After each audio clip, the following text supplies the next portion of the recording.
listening to the Top Music Guitar Podcast, the show for guitar teachers to learn about the craft of teaching great guitar lessons that students love. If you're looking to start or expand your studio and make guitar teaching your full-time dream job, you've come to the right place. Each week, you'll get to hear from some of the top guitar teachers from around the globe and get their best tips and experiences so you too can build your own dream studio. I'm your host, Michael, and I've founded one of the top guitar schools in Australia, written a best-selling curriculum, and I mentor guitar teachers. I'm excited to share my expertise with you and the wisdom of all the experts we interview. Make sure to subscribe so you don't miss any future episodes. Let's get into it.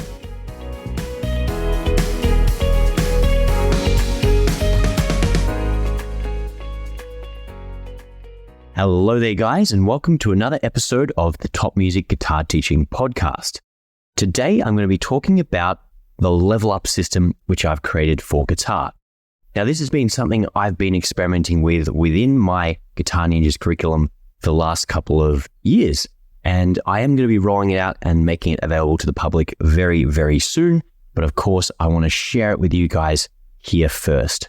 So if you've got me in the Top Music Facebook group or you've got me on any sort of social media, you've definitely seen videos of me getting big groups of students, 10 students in a room, where some of the kids are having their first handful of lessons and some of the kids have been learning for 2 or 3 years. And what's generally happens is I'm able to get everyone playing along to the same song within a couple of minutes. Recently, we learned how to play Shivers by Ed Sheeran. I had what I would call my orange belt group. So people who've gone from white to yellow, they're all on their orange belts working towards their green belts there.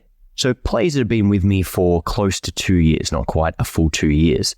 And there's a video of this which you can see in the Top Music Facebook group, in the Modern Guitar Teachers Facebook group, and a few other groups that I posted around, where I said, okay guys, hands up if you've played this song before, Shivers by Ed Sheeran. No hands go up. Awesome.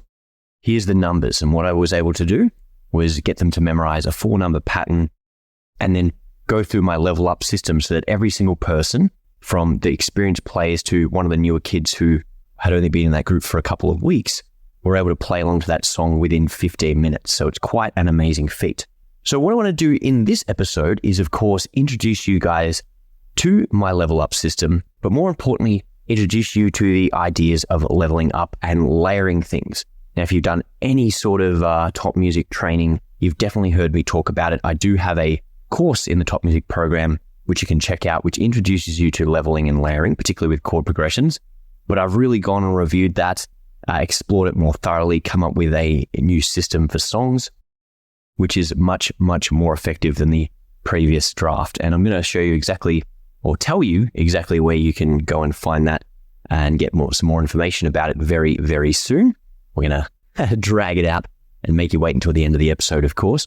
But why talk about leveling and layering? Why do I do it? What is the concept? How does it work? So the biggest analogy that I want to give you is that if we went to the gym and I was your personal trainer and I said, hey, it's your first day in the gym. What we're going to do is learn how to bench press. I've got 100 kilos on the weights. That's about 220 pounds for all my American listeners. Lay down the bench, we're going to lift it and see how we go. No one is going to be able to lift that in their first try if they haven't had any sort of bodybuilding or weightlifting experience. It's an enormous amount of weight, and 99.9% of people are not going to be able to lift that without any sort of training. But what happens when we have music students is we set the expectations too high. We go, oh, you know what? Oh, you like Hotel California? You'd like to learn how to play that? Awesome. Well, here's the B minor bar chord. And straight away, that's going straight to lifting 100 kilos or 220 pounds equivalent on guitar.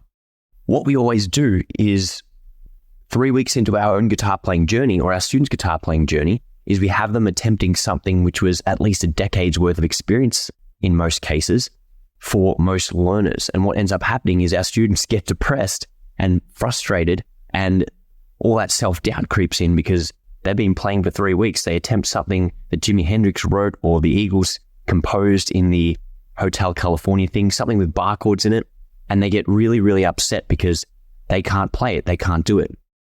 But it wouldn't be fair to look at LeBron James and go, you know what, I've been playing basketball for 3 weeks, why aren't I as good as LeBron James? Or why aren't I a good as good a quarterback as Tom Brady, or for some of our Aussies, why can't I kick the ball as good as Buddy Franklin? If we're talking about sports, it seems absolutely crazy to expect that our students can play at that high level or that they can keep up. Same thing as the weightlifting example I gave. It's absolutely ridiculous to expect that we could lift up 100 kilos in our very first session of weightlifting, but we do it all the time. And no one gets upset at little Timmy that he can't kick the footy really good or he can't run as fast as the favorite track and field athlete or the Olympians. The expectation's opposite in sports. You make it really simple. You dumb down the rules. You put the kids on a smaller game, a smaller field of play, and we make it easier so that they enjoy it. They're encouraged to play, and over a couple of years, their skill picks up and the quality of what they're doing, whether it's a game or weightlifting, improves. So what a good coach or a good personal trainer would do in the gym is basically introduce you to the bench press, but they get you to lay down the bench and they go, hey there, Bob, we're going to get you to do a bench press today, but you know what? We're going to start off with a broomstick or a broom handle. There is going to be 100% success rate that you can do a bench press or a squat or a deadlift or any exercise with a broomstick. And the whole purpose is to start you light, get you doing the movements perfectly, and then once you get the hang of the movements, then of course you can level up. You can go to a small metal bar, and once you can do that safely and meet a certain number of repetitions, we can go to a bigger metal bar.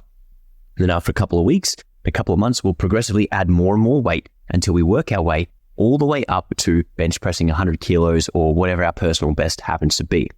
We don't throw our students in the deep end and overwhelm them with bar chords, with difficult chord changes, with trying to get them soloing like Jimi Hendrix from day number one, or even the first couple of months. What we need to do, and the whole reason why I created the level up system, was to say, what is the broomstick level playing guitar that any of our students can get used to? I guarantee you that you can get a 5-year-old playing along to any chord-based song just by having them play along using one finger at a time, playing the root note in time with the chord changes, just picking one note and letting it ring out. And you don't even have to have them playing in time with the music in the beginning. You can just get them playing along at their own pace, just playing the notes. That's the most basic level. Then you can add a timing element to it, letting it ring out 4 counts as they get the hang of that. And then once they get the hang of that, then you can basically get them to pick it 4 times, 1, 2, 3, 4. So the whole idea isn't to go straight to what we hear on the recording, because once again, that's often the product of a couple of years, if not decades of hard work by the recording artist. And it's an unfair expectations to have that as a beginner or even an intermediate player, we can do some things like that. Remember, what you hear on the radio is the best of the best, the 1%ers, the people that did make it, that were good enough to get record deals, that were professional musicians who practiced 3 hours a day and probably gigged a couple of times a week, particularly the further you go back when that was something you could actually do when there were more venues, particularly here in Australia. But what we hear on the radio are the 1% of the 1% with a lot of studio magic on top. So we need to set this expectation or reset this expectation for our students. It's something that's really, really important. So having said all that, what I want to do is give you an overview of my level up system. And I like using 2 analogies for this: pyramid and obviously the ladder. Now I'll explain both of them. And if you're watching this on YouTube, this will be nice and easy because we'll have some visual references for you. And of course, in the ebook that I'm going to give you access to at the end of this podcast, there will be a book you can read and flick through and see everything visually. But if you're listening to this, wherever you're listening to this, you'll just have to imagine what I'm talking about. So my favorite analogy when it comes to the level up system is the pyramid. Now you can imagine one of those Mayan pyramids rather than the Egyptian pyramid, but the analogy isn't lost on you anyway. Now let's just say you had a 5-tier pyramid. The bottom tier is the biggest one, and that's going to be our baseline. Then the next tier is going to be our power chord. Then the next tier is going to be some simplified 1-finger triads. The next tier is going to be our open chords, and then the final tier is going to be our bar chords. Now, if we think of a pyramid with the big thick base and then it's slightly thinner for level 2, then slightly thinner than level 3, level 4 is thinner again, and then level 5 is the hardest one to climb to, but also the thinnest. So if we have a pyramid, we can start at the base of the pyramid and we can climb up the steps, or we can walk up the vertical, however it is, we can climb from the bottom to the top. It might take us a while, we might need to work on some skills, but we can go from baseline progressively to power chords, to 1-finger triads, to open chords, to bar chords.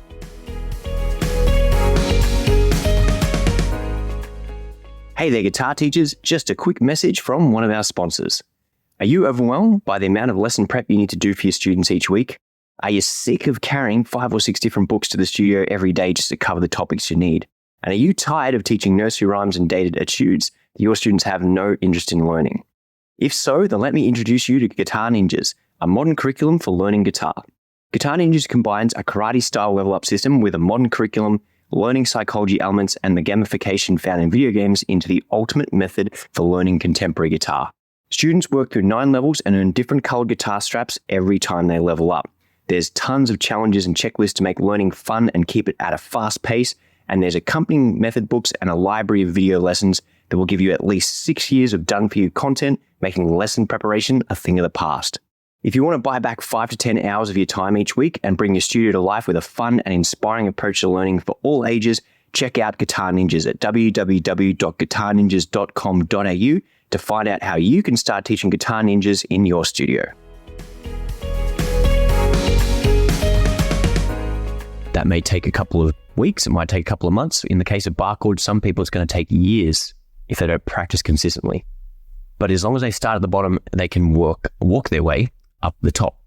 If you flip the pyramid upside down, let's just imagine you grab that pyramid and you flip it upside down. Now all of a sudden you've got a thin layer on the bottom and it gets progressively thicker. You cannot walk up an inverted pyramid. You can't defy gravity and go from level 5, even though it's inverted, or an inverted level 1. You can't go from the 5th level where it's skinny and walk to the top.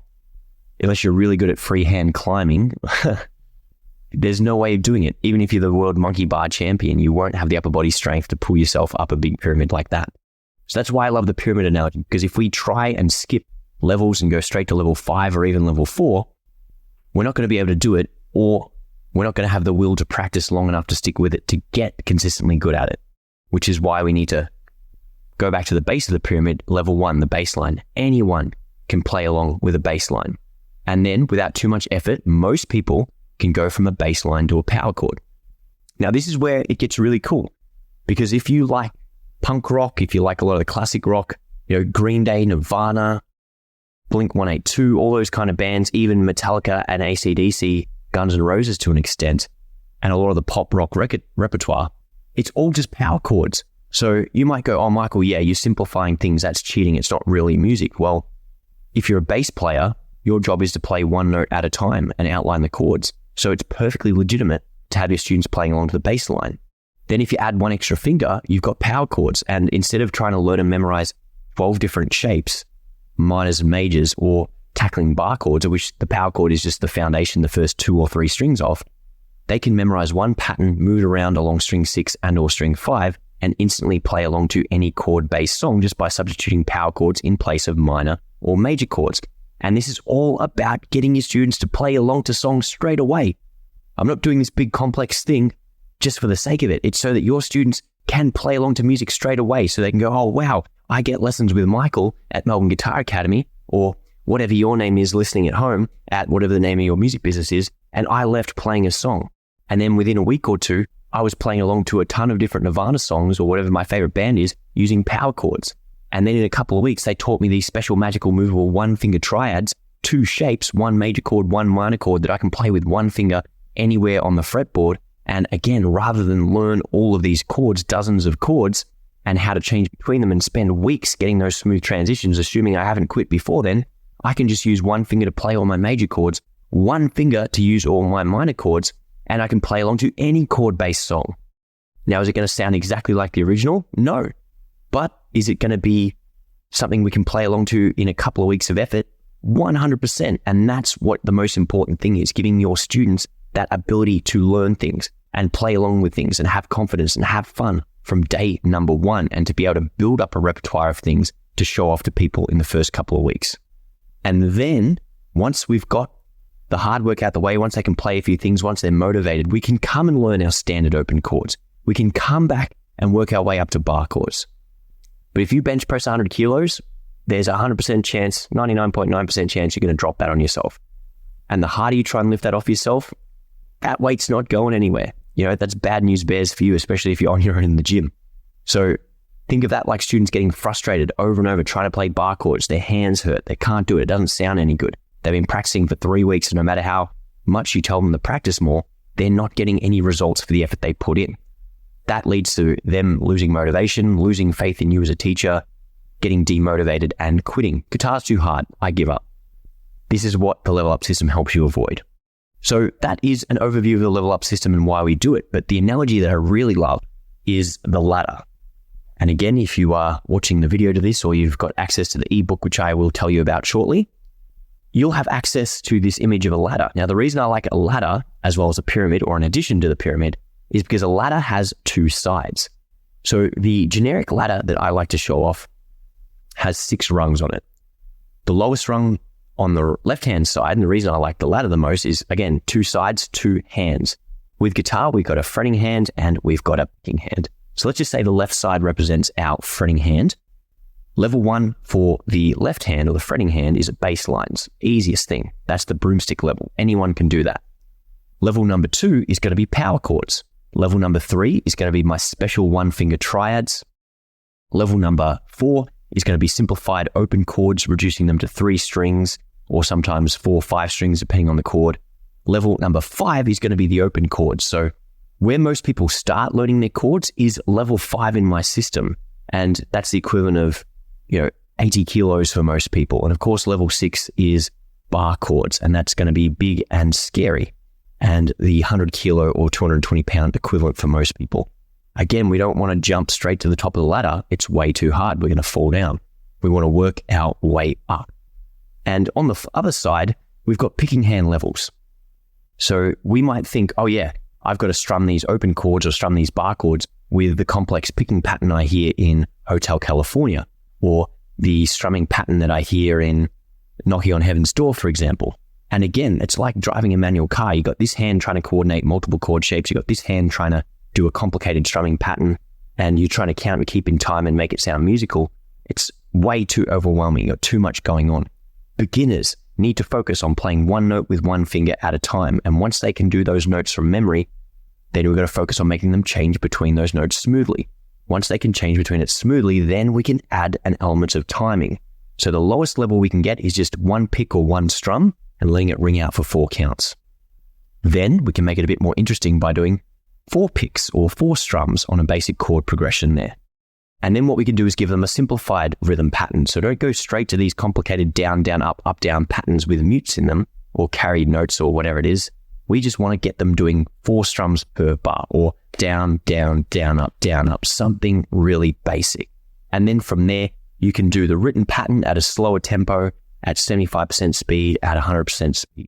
And of course, we can go beyond these levels. You can make up your own complex patterns, or you can go to triads and inversions or 7th chords, or sweep tapping arpeggios outlining the chord progression. You can go as complicated as you like. You can also have micro levels within the ladders and the rungs there. Between bass lines and power chords, you might say, hey, Knocking on Heaven's Door, I'm going to play G, D, C, C, G, D, A minor, A minor. I realize I've got those chords round just then, but you might play those notes on string 6, and then before you go to power chords, you might have your student play G, D, A, G, D, C, C on string number 5. And then the third mini rung, before going to power chords, you might do some voice leading. You might play G on string 6, then you might go to the D on string 5, and then drop down to the A on string number 6 again, and swap around there. So you could do all that before you go up to power chords. So it's not about racing to the finish line. It's about helping your students do all that with multiple levels. That's what it's all about there. So that is a basic overview of my level up system. You can use the ladder analogy and the different rungs for the different hands. And of course, you can use the pyramid analogy, remembering that you can't climb an inverted pyramid. You have to work your way up from bottom to top. Now, you might be wondering why I'm giving away all of these secrets for free on the podcast. It's because my mission is to make the quality of guitar education worldwide so much better for the current and future generations of guitar learners all around the world. And if I can help arm you as a teacher with some more skills, with more knowledge, then of course you're going to put out higher quality lessons for all of your students. 90% of people quit guitar. It's a horrifying statistic. 90% of people quit guitar in the first year. And I want to make that number smaller and smaller so that more people develop that confidence to stick with guitar long term. And it all comes down to making guitar easy for our students. They get it, they have fun, they enjoy it, and they're going to stick with it long term because they've got the confidence within themselves and that they enjoy it. If you can use this level up system to help your students, and more particularly the new version, which I'm going to roll out soon and share with you, then that's going to increase the likelihood that they stick with you for longer, that they enjoy the hobby, that we have more guitar players floating around this wonderful world that we live in. The last little thing I want to talk about is the actual upgraded version. So you've heard me mention these one finger triads a number of times. These one finger triads are basically simple patterns that we can move around wherever we want. And that's bridging the gap between the power chords and the open chords, which are often a really big hurdle for most students. So if you want to learn more about the level up system, of course, there's some great resources already in the Top Music membership. So if you're a Top Music member, go and check out the great resources that we have there. I will also be putting a video on my YouTube channel at Michael Gumley, which is going to go through the whole new version of this level up system. So you can watch that, learn more about it, and you can put all that information into your teaching, and hopefully that will help out. And in the meantime, if you can't wait for the video, go to www.guitarninjas.com.au and you can download a free PDF ebook with all of that information to have a look at there. So that is all the information about the level up system, which I've got there. Thank you so much for tuning into this episode, and we'll see you in the next one. Thanks so much, guys. Have a good one. Hey there, guys. Thanks for listening to another episode of the Top Music Guitar Teaching Podcast. If you have any questions about anything we discussed on the podcast, reach out to me at michael@topmusic.co via email. If you want to guest on the show because you're doing some wonderful things in the teaching space, I would love to hear from you. Or if you've got any suggestions for guests or topics we can discuss, as always, you know where to find me. Now, the last thing I want to talk about is our Top Music Guitar Teaching membership. We have over 1,000 members at Top Music, and that is a huge community of people that you can connect with online, share wonderful teaching tips, and of course, network with. We've also got over 20 courses for music teachers, 12 special ones for guitar on every topic imaginable, from group teaching, private teaching, how to find more students, how to build websites, everything you could possibly want to need to know about teaching, building a business, and getting more students is covered. And you get access to all of this for $49, probably less than what you charge for a 1-hour private lesson every single month. So don't miss out on this awesome opportunity. Visit our website, www.topmusicguitar.com, and join us in the membership. Thank you so much, and we'll see you next week.